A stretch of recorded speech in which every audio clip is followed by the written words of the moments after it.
El fútbol produce jugadores capaces de lo imposible. Es impresionante, Leo, el arranque, el cambio de dirección que tiene. Y la ciencia busca los factores que determinan qué hace de un futbolista una estrella. Desde la casa de los secretos escondidos en nuestros genes. Me preparé siempre para ser un jugador de élite. Hasta el número mágico de horas de entrenamiento. Generalmente las personas que más de tiempo dedican al trabajo, los más profesionales, los más disciplinados, son los mejores. ¿Son los jugadores del fútbol moderno superhéroes a prueba de lesiones? ¿O genios con capacidad de decisiones en milésimas de segundo? Fútbol son decisiones en muy poco tiempo y debes elegir la adecuada. La ciencia, la medicina deportiva y la tecnología trabajan en la receta del jugador del futuro. El futbolista perfecto.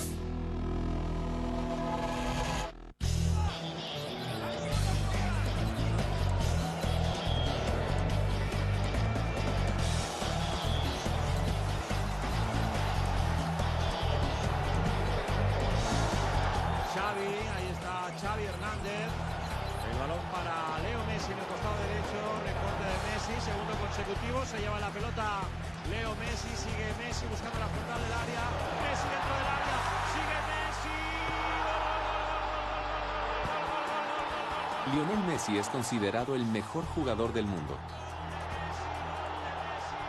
¡Qué golazo marca Leo Messi! Es difícil resumir a Messi en una sola palabra. Lo primero es que las cosas básicas las hace perfecto, que es lo más difícil que hay en el fútbol. La manera como controla la pelota y cómo la pasa.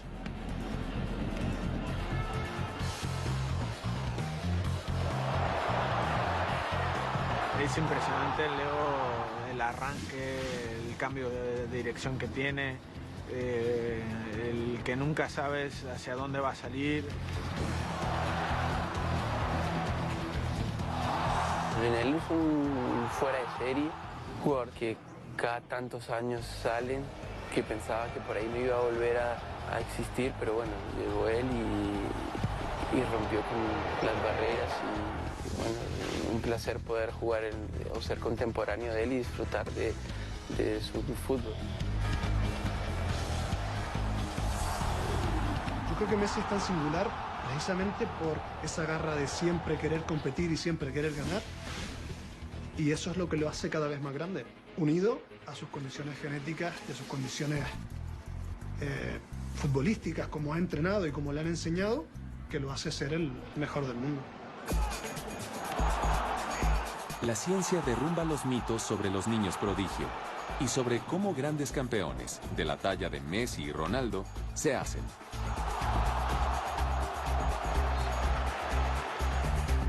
Los niños prodigio han confundido al mundo durante décadas, si no es que siglos. La gente piensa cuando ve a Mozart tocando el piano a los 6 años o a Messi jugando bien al fútbol a los 7, que llegaron ahí muy rápido porque son demasiado jóvenes. Mozart empezó a tocar el piano a la edad de 1 año. Tocó el piano durante 3.500 horas antes de los 6. La misma historia con las hermanas Williams e igual con Messi. Lionel Messi empezó a jugar al fútbol a los 5 años de edad. El Fútbol Club Barcelona lo vinculó al equipo infantil del club en el año 2000. Hoy, con tan solo 24 años, Messi lleva 19 de ellos jugando fútbol. Los deportistas élite demuestran un tremendo apetito por grandes cantidades de entrenamiento durante un periodo muy prolongado de tiempo. Todos tenemos el potencial para la excelencia. La idea de dones naturales está errada. Los atletas llegan a la cima, principalmente por la calidad y cantidad del entrenamiento.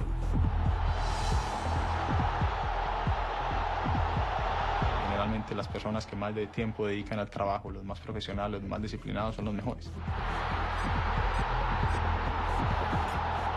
Leo Messi, es un incansable, él siempre trata de ser el mejor, siempre trata de mejorar, siempre trabaja y hoy por hoy sigue siendo el mejor.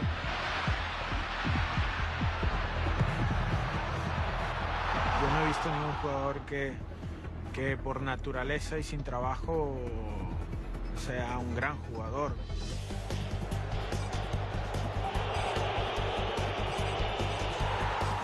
Todo el mundo te habla de cómo juega el Barcelona hoy en día. Pero esos niños han entrenado de la misma manera todos desde que son pequeñitos. Te das cuenta que no juegan así porque nacieron así. Juegan así porque tienen unas características físicas básicas que les permiten competir al más alto nivel, pero es que han aprendido muy bien un sistema de trabajo.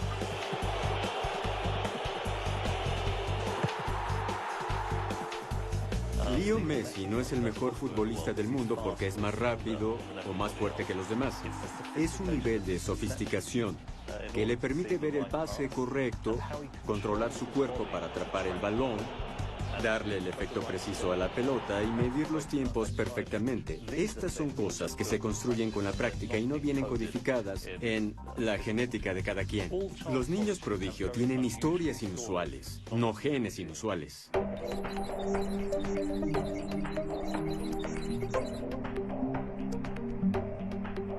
El profesor de ciencia del deporte, Mark Williams, ha investigado la cantidad de horas que hay que invertir para llegar a ser el mejor futbolista del mundo.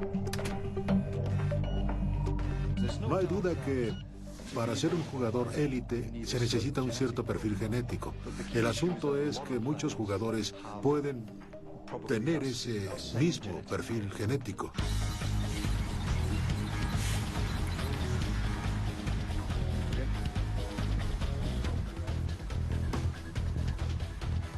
Por ejemplo, la mayoría de los jugadores de fútbol no son particularmente diferentes en cuanto a sus características fisiológicas o antropométricas.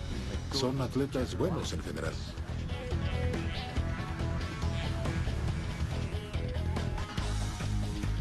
El factor clave es la cantidad de tiempo que invierten en el entrenamiento durante un periodo prolongado de tiempo.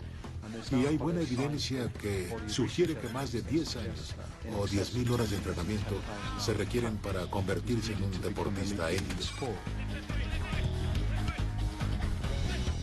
Nadie se convierte en un gran maestro con menos de 10 años de entrenamiento. Es generalmente aceptado que, como el entrenamiento fatiga tanto, solo se puede practicar unas 1000 horas de alta calidad al año. Eso suma 10.000 horas. No quiere decir que uno llega a las 10.000 horas y de pronto se convierte en un gran maestro. Es una progresión constante, pero 10 años es el tiempo mínimo que se requiere para ser un experto en cualquier cosa. Es entonces, a través de más de 10.000 horas de entrenamiento de calidad, que se logra transformar un deportista en un atleta élite. Pero también el desafío es preparar físicamente a los jugadores para el riguroso calendario competitivo.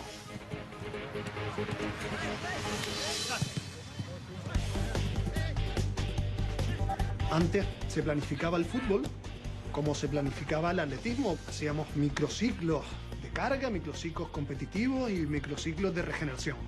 Hoy en día el fútbol es, desde el día 1 hasta el día último de temporada, máxima competición, máximo rendimiento, y si pierdes un partido muchas veces te quedas fuera de una Champions League o te quedas fuera de ganar una liga. A día de hoy no trabaja igual un jugador que juega por banda y recorre en torno a 12 kilómetros por partido que un jugador que juega en el centro del campo que recorre en torno a 6-8 kilómetros por partido, porque los requerimientos físicos son totalmente diferentes.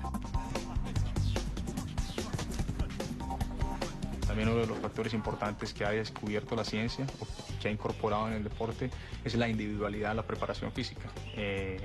Antes se entrenaba este jugador y el otro de la misma manera, sabiendo que las necesidades y las habilidades eran distintas. Hoy en día han descubierto que las necesidades son individuales y en función de un beneficio grupal hay que tratar a cada jugador como un individuo.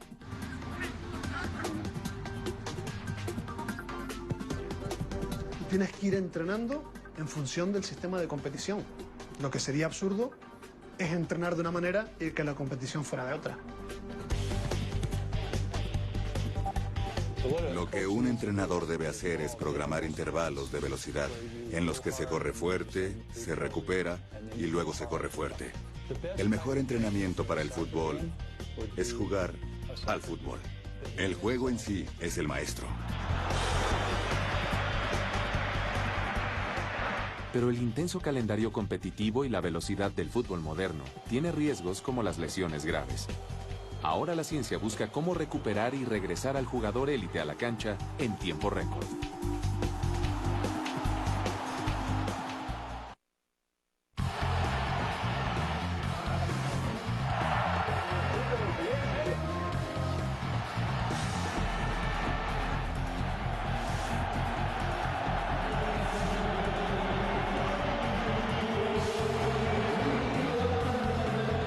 Perdiendo y en los primeros minutos del partido ya íbamos 2-0, después remontamos a 2-1, 2-2 y después viene una jugada donde trato de tapar un disparo y me estiró de más y fue donde tuve una lesión en la parte de atrás del músculo, en el isquio.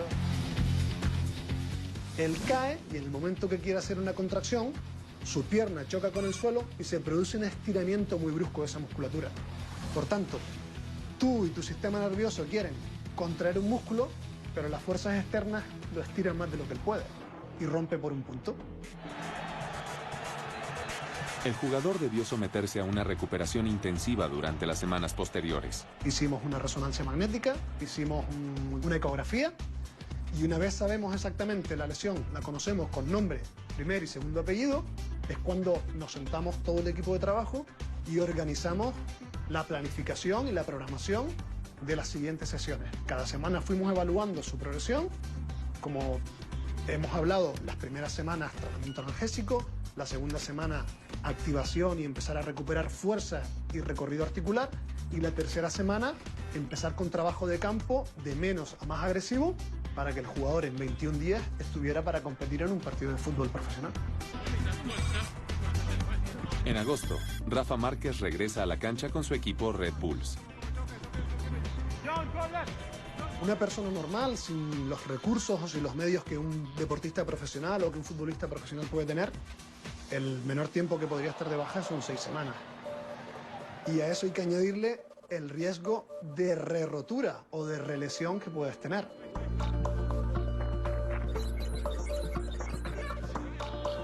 Hoy, más allá de la recuperación récord de lesiones, se desarrollan técnicas de entrenamiento para preparar a los músculos de un jugador élite para absorber los impactos. Si antes el trabajo de fuerza era un trabajo que se solía hacer más en gimnasio, con cargas convencionales, en los últimos años, los grandes equipos, se empieza a trabajar la fuerza de una manera más natural o de una manera más parecida al tipo de contracción que se produce en un campo de fútbol.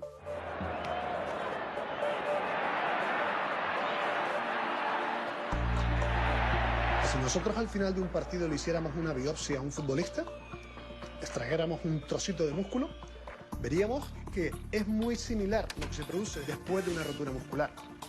Eso nos hace pensar que si nosotros entrenamos el músculo para que esté sometido a ese tipo de tensiones, el músculo va a entrenarse para ese tipo de esfuerzo.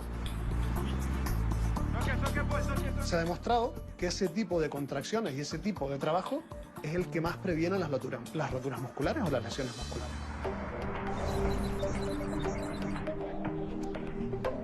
Resulta entonces que las 10.000 horas de entrenamiento de calidad generan jugadores élite capaces de sobrevivir el calendario de hoy y evitar lesiones.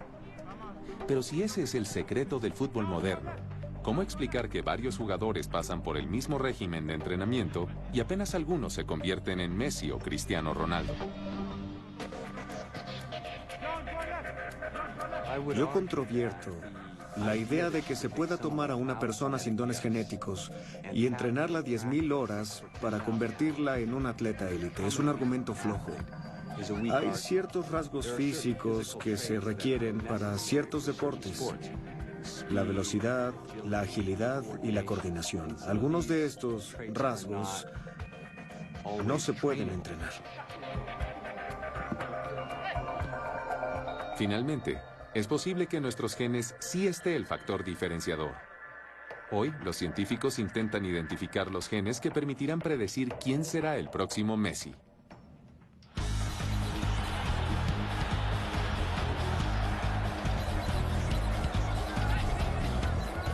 Se mueve Radamel Falcao. Mario de nuevo con Thiago. Thiago toca para Diego. Mueve Reyes. Recibe Reyes. La pone Reyes. Llega Falcao.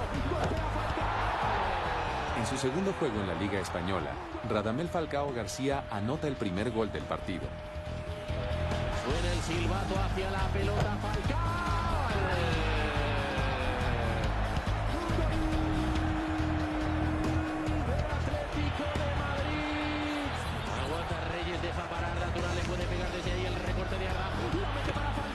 Tan solo 2 meses antes, el máximo goleador de la Copa UEFA fue comprado por el Atlético de Madrid en una de las negociaciones más costosas del fútbol europeo.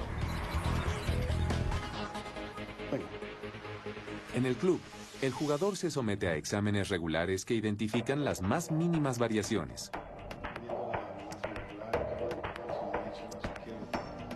Estos seguimientos periódicos son una herramienta fundamental para un club que quiere mantener las condiciones físicas ideales en un jugador élite como Falcao. Y con eso establecemos un modelo teórico en el que relacionamos su composición corporal, todas sus características biológicas suyas y la mejor relación peso-potencia para el desarrollo del juego. Tú con que te cuidas comiendo bien, te recibiste la dieta. Para algunos investigadores, las habilidades que tiene un goleador como Falcao no son atribuibles únicamente a miles de horas de entrenamiento. Un rasgo como la fuerza muscular es 60% hereditario, lo que significa que el 60% de la fuerza muscular se basa en factores genéticos. A la resistencia cardiovascular y a la salud aeróbica se le atribuye un 50% de factor genético. Falcao es un jugador de segunda generación. Su padre, Radamel García, jugó profesionalmente en Colombia. Lo tenía en la sangre y lo tenía incorporado a mí mismo. Sabía de siempre que quería hacer esto y quería jugar y convertirme en lo que era mi padre en su momento o seguir los pasos que él había tomado, que estaba viviendo en ese momento. Y bueno, me preparé siempre para ser un jugador de élite. Necesitas unas condiciones básicas, físicas, es decir, un jugador tiene que ser rápido, por supuesto. Un jugador tiene que ser resistente, por supuesto. Una buena genética es fundamental. La ciencia intenta descifrar en qué parte de nuestro código genético se presenta la habilidad extraordinaria para jugar al fútbol.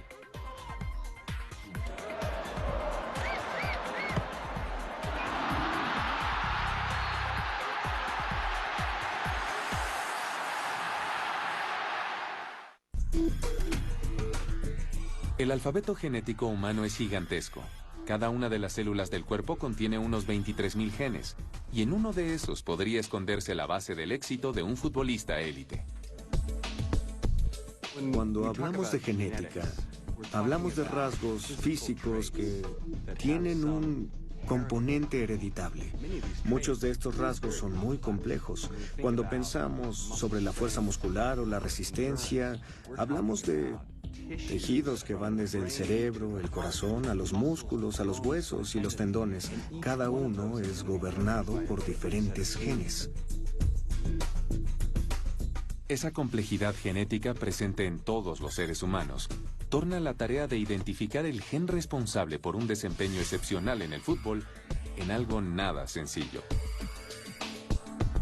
Frecuentemente nos encontramos con un valor que dice que el 99.9% de los seres humanos son idénticos, que nos diferenciamos por solo el 0.1%, que es muy poco. Ese 0.1% quiere decir que de las 3.000 millones de letras que componen nuestro código genético, hay 3 millones de combinaciones distintas que generan diferentes características físicas y mentales.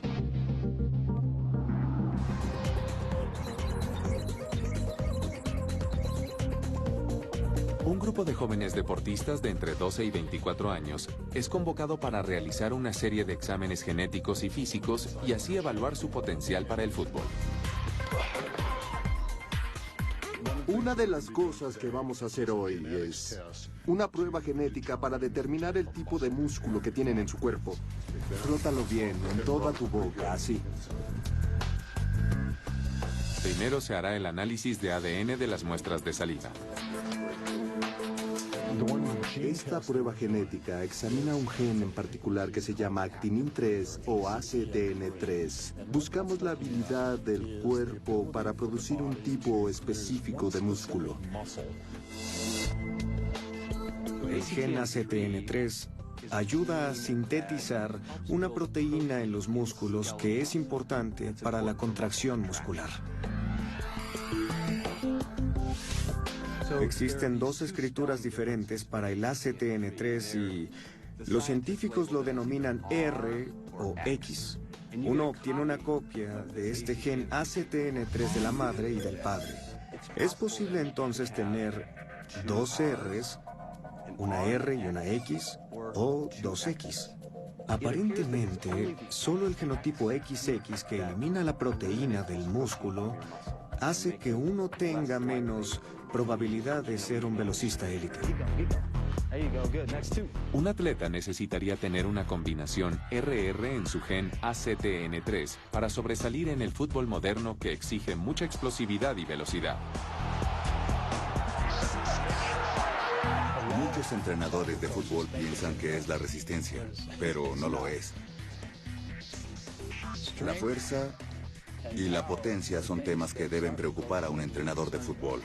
Es un deporte de potencia y no de resistencia, como muchos entrenadores creen. El análisis de ADN tarda 3 semanas. Ahora se les practicará una serie de pruebas físicas. Tuvimos entrenadores derribando nuestra puerta para averiguar cómo seleccionábamos a los mejores atletas, cómo determinábamos quiénes eran los mejores jugadores, y este índice lo permitió. La primera prueba es la del salto vertical. El salto vertical es probablemente el mejor indicador de talento para deportes de potencia. De hecho, si uno solo fuera a practicar una de las pruebas, sería la del salto vertical. Identifica la potencia explosiva. Y eso es lo que buscan la mayoría de los atletas. Bien, para el salto vertical ustedes van a ubicarse aquí para que midamos su alcance primero. Basados en qué tan alto salten, mediremos hasta los marcadores en el poste. ¿Entendieron? Si uno quiere saltar hacia arriba, debe aplicar fuerza en el piso. Es la tercera ley de Newton. Para cada acción, hay una reacción igual en la dirección opuesta.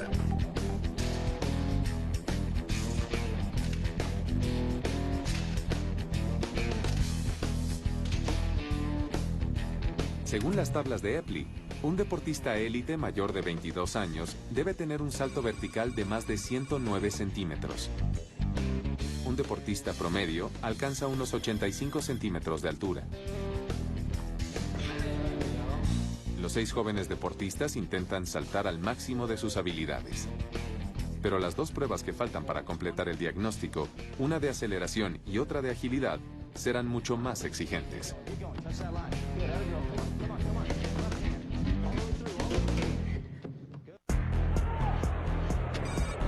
Muchos expertos coinciden que el fútbol moderno se destaca por su exigencia en velocidad y potencia.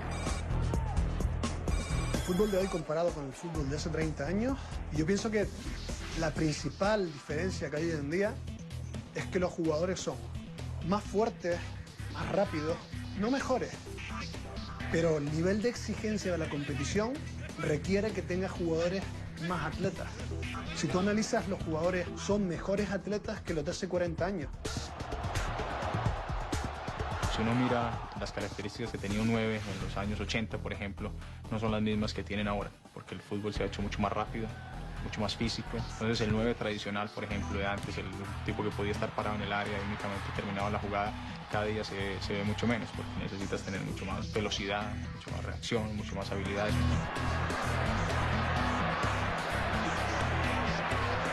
Yo soy un jugador de fibras rápidas y esto hace que tenga velocidad. No tengo quizás la capacidad de intuir la jugada como la tienen otros, no tengo quizás la técnica como la tienen otros, pero gracias a la velocidad me he mantenido, ¿no? Hoy por hoy la velocidad es muy importante. Si tú miras cada partido se juega a mucha velocidad.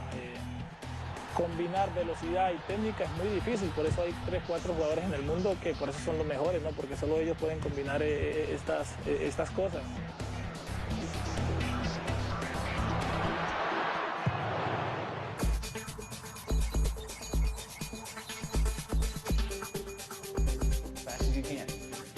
La prueba a que se someterán los 6 jóvenes ahora es precisamente para medir su capacidad de aceleración.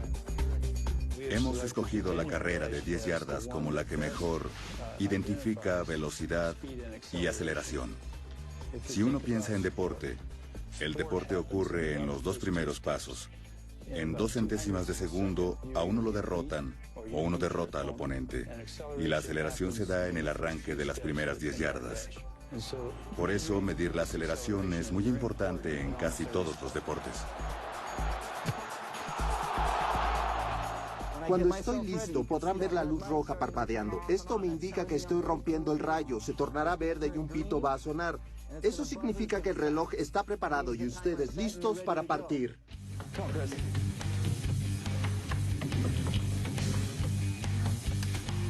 Epley busca deportistas capaces de cubrir las 10 yardas en menos de 1.4 segundos. Un deportista promedio hace la prueba en 1.78 segundos. Finalmente, los 6 jóvenes realizan la última prueba de agilidad natural. Lo que usted busca es la habilidad no solo para cambiar direcciones, pero mientras corre 5 yardas a la derecha, regresa 10 yardas a la izquierda y luego 5 yardas al medio. Hay un par de puntos donde debe desacelerar y luego voltear y acelerar. Corran hasta el final. Esta línea aquí, no se detengan hasta atravesarla. Eso es, más rápido, eso es, así. Un deportista élite debe ser capaz de terminar la prueba de agilidad en menos de 3.76 segundos. Un deportista promedio lo hace en 4.23 segundos. Terminadas las 3 pruebas físicas, se aplica una fórmula matemática. Los datos de desempeño se cruzan con la edad, el peso y la altura de cada atleta y se le asigna un puntaje. Mientras tanto, llegan los resultados del análisis de ADN. Uno de los 6 jóvenes tiene la deseada combinación RR en su gen ACTN3. El mismo joven obtuvo el mejor resultado en las pruebas físicas con 1024 puntos. Por consiguiente, hay una correlación entre composición genética y capacidad física ideales para el fútbol. Pude observar que uno de los atletas tenía una tremenda movilidad y velocidad natural. Esas son las cosas con las que uno nace. Aprendimos hace mucho tiempo en los entrenamientos de fuerza que uno no recluta chicos fuertes que vienen de un gimnasio. Lo que debe hacerse es reclutar atletas que tienen talento natural y luego se les fortalece en el gimnasio. Así logramos el paquete completo. El resultado del experimento favorece una explicación genética para la identificación de posibles campeones. Eso, unido a las 10.000 horas de entrenamiento, parece ser la combinación perfecta para obtener el mejor jugador del mundo. Sin embargo, hay otro factor que puede cambiar la ecuación: la inteligencia de juego.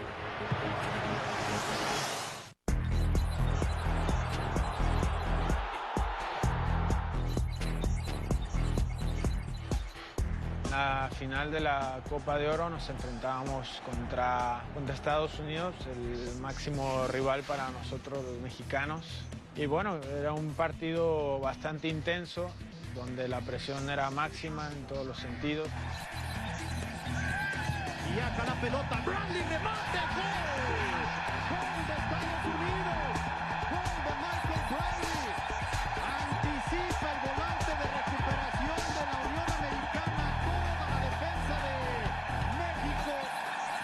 Atención, Donovan Talavera. Gol de Estados Unidos. Gol de Estados Unidos. Lo que haya que hacer, hay que hacerlo pronto.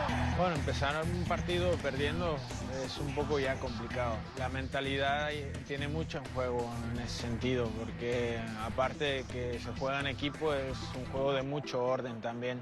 Discutivas a las que se está enfrentando el Chepo de la Torre. ¡Buena pelota, Barrera!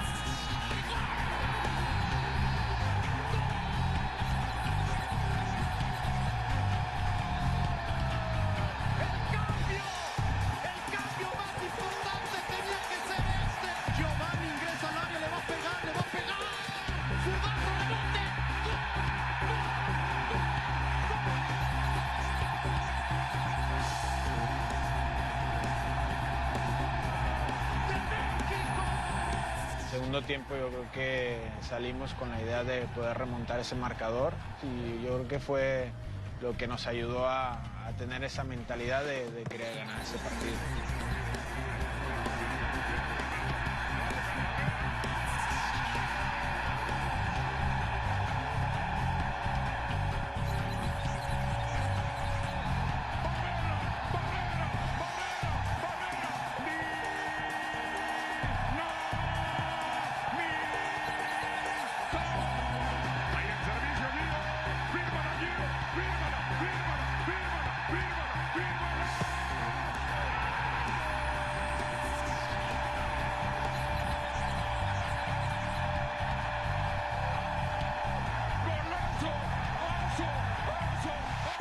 Otros equipos hubieran perdido la cabeza frente a tal presión, enviando a todos los jugadores al contraataque y dejando la defensa expuesta.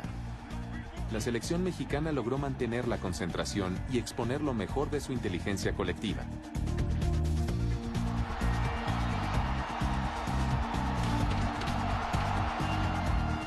El fútbol son decisiones en muy poco tiempo y debes elegir la adecuada. Y ninguna acción se repite en fútbol. Mientras más rapidez tengas a la hora de tomar decisiones, porque al final el fútbol es toma de decisiones. Pero si encima lo haces rápido, es Messi. Decide bien y rápido. Eso es imparable. Por eso es educable y entrenable.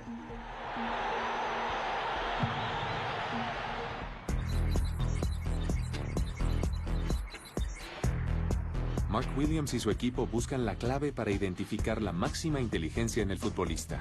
La habilidad de leer el juego, de anticipar y de tomar decisiones es crucial, particularmente en niveles altos de juego.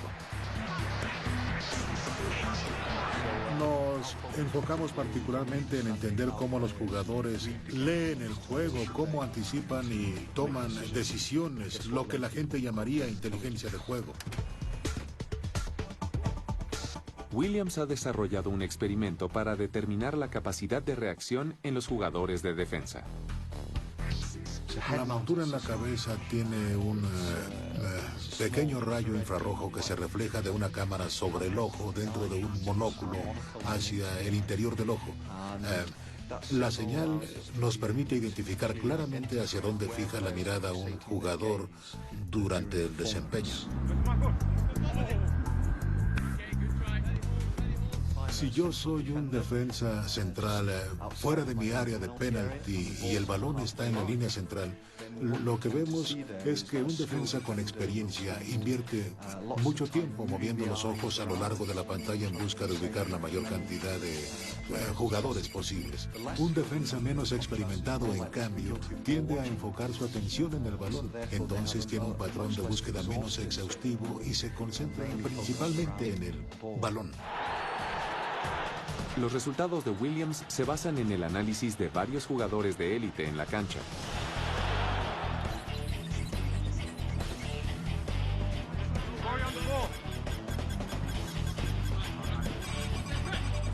Rafa Márquez, el capitán de la selección mexicana, brilla como uno de los mejores jugadores de la MLS en el New York Red Bulls. Es considerado como uno de los jugadores más capaces del mundo. La visión periférica que puedas tener. Y yo creo que ese es un punto fundamental en el que me baso yo para poder estar en una posición correcta, ya que por un lado estoy mirando cómo está corriendo la jugada con el balón de este sitio, pero también aquí ya estoy viendo si se mueve el delantero o no. Cuando tiene 2 ojos, sino que tiene 6 porque ve todo. Tiene un panorama de juego increíble, la habilidad de leer el juego de una manera extraordinaria, de ver un pase corto, un pase largo antes que cualquier otra persona.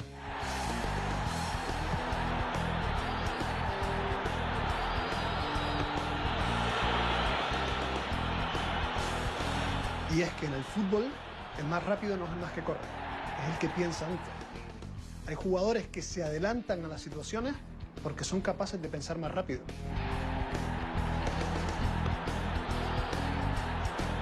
Me daba cuenta a lo mejor de las cualidades que tengo, del talento que tenía, hasta que no estuve en Europa y me enfrentaba a jugadores más rápidos que yo, más fuertes que yo. Y sin embargo, pues ya en base a la visión periférica que tenía, pues me ayudó bastante a superarlos, a toda esta gente que a lo mejor eran más fuertes físicamente que yo y que a lo mejor no eran tan más inteligentes que yo en ese sentido, ¿no? Definitivamente los jugadores experimentados anticipan mucho mejor la intención del oponente y debido a su extensiva experiencia en el deporte desarrollan una gran base de conocimiento sobre tipos de situaciones similares que encontraron anteriormente. Entonces son mucho más precisos con relación a su habilidad para predecir efectivamente lo que el oponente va a hacer en una situación dada.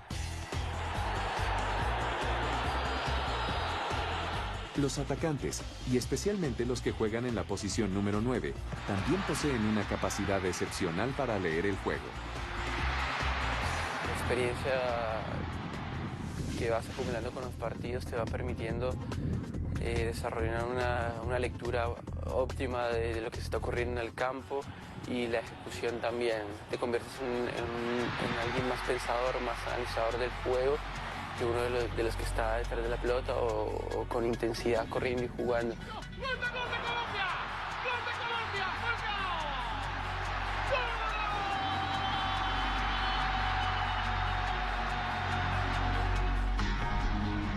Juan Pablo Ángel fue artillero del River Plate y el segundo anotador del Aston Villa de Inglaterra en toda la historia del equipo. ¿Dónde encuentra el 9 o el delantero el espacio o reconoce el espacio para poder llegar antes que el defensor? Es estar siempre anticipando la jugada, es estar pensando y de alguna manera apostando a que la pelota va a llegar a un lugar donde el defensor no cree.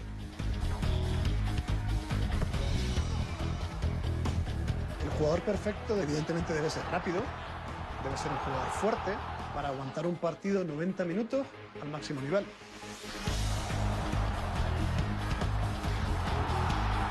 Pero sobre todo, tiene que ser lo suficientemente inteligente para interpretar el juego, para saber estar en su situación en cada momento y sobre todo interpretar su relación con sus compañeros y con los adversarios.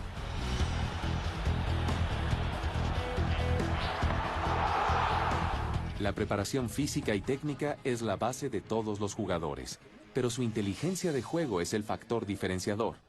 La pregunta entonces es si se puede adquirir esa inteligencia y cómo.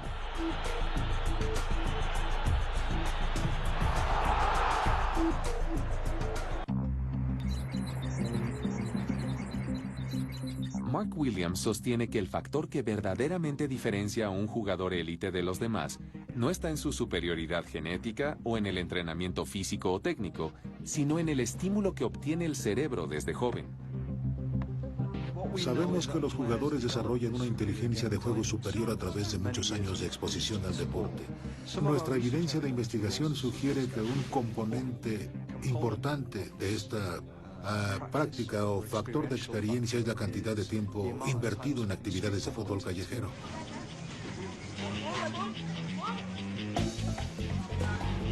Jugadores con inteligencia de juego superior han acumulado más tiempo de práctica en actividades de fútbol callejero comparado con jugadores con menor nivel de inteligencia de juego.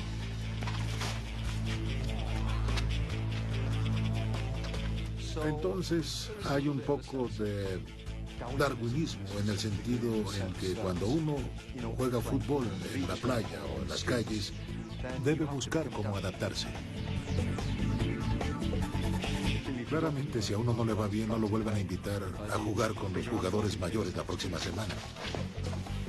Los niños que mejor juegan al fútbol son los que se crían en la calle, porque son capaces de asimilar una cantidad de experiencias y cantidad de variantes en esa misma experiencia que un niño que hace un gesto repetido durante un año es imposible de que aprenda. Por tanto, nuestros sistemas de trabajo e incluso la preparación física de los niños también está cambiando y debe cambiar. Porque los niños tienen que tener gran cantidad de información, porque mientras más información y más vivencias tengan, más capacidad de decisión tendrán. Y Messi es bueno porque es capaz de decidir la mejor de las opciones que tiene que decidir en menos tiempo que los demás. Y eso es porque es rápido con sus piernas, pero porque es rápido aquí. Y eso es entrenable. Eso se entrena. Hoy, detrás de cada jugador de alto rendimiento, hay un batallón de técnicos, preparadores físicos, entrenadores, médicos y científicos con los últimos avances tecnológicos. Los deportistas élite nacen y se hacen. No existe persona tan genéticamente privilegiada que pueda alcanzar el nivel élite sin practicar, sin buen entrenamiento ni recursos. Probablemente hay que tener algunos rasgos físicos genéticos que permitan tomar ventaja de los recursos de entrenamiento necesarios para sobresalir a ese nivel. Hay jugadores que tienen obviamente una habilidad superior, que son los jugadores distintos, los jugadores que por eso son los mejores jugadores del mundo. Si vamos a hablar del presente, están los Messi, los Ronaldo, que son jugadores que tienen un coeficiente futbolístico superior y por eso son ellos, son jugadores especiales. Pienso que un factor crítico que distingue a los mejores competidores del resto es aquella curiosa y algo elusiva habilidad de desempeñarse al máximo cuando más importa. Pienso que los grandes deportistas como Federer, Woods, Muhammad Ali, Pelé, lograron desempeñarse al máximo cuando más importaba.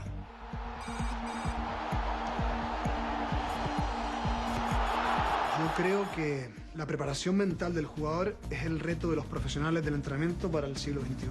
Los avances que hemos visto en los últimos 15 años en cuanto a fisiología del esfuerzo, en cuanto a entrenamiento, en cuanto a avances en medicina, en preparación física, es lo que necesitamos ver ahora en el siglo XXI en cuanto a entrenamiento mental. Bueno, yo creo que la cuestión mental cuenta muchísimo en cada jugador. Quizás hay jugadores que tienen muchas más cualidades, pero si no tienes la mentalidad para pulir, trabajar, sacrificar y seguir en este ámbito y querer ser uno de los mejores, eso yo creo que hace a un jugador mucho más completo en todos los sentidos.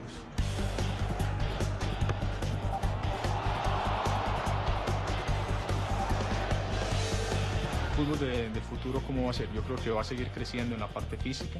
Los jugadores cada día se van a volver mucho más físicos, mucho más atléticos, porque bueno, las herramientas están ahí para todos, las herramientas están ahí, la ciencia. O sea que si todos, la gran mayoría de estos chicos, sobre todo estos atletas, son atletas de alto rendimiento, no renuncian a lo que es la esencia del deporte, y es a la pelota al piso, al buen pie, al jugar un fútbol espectáculo.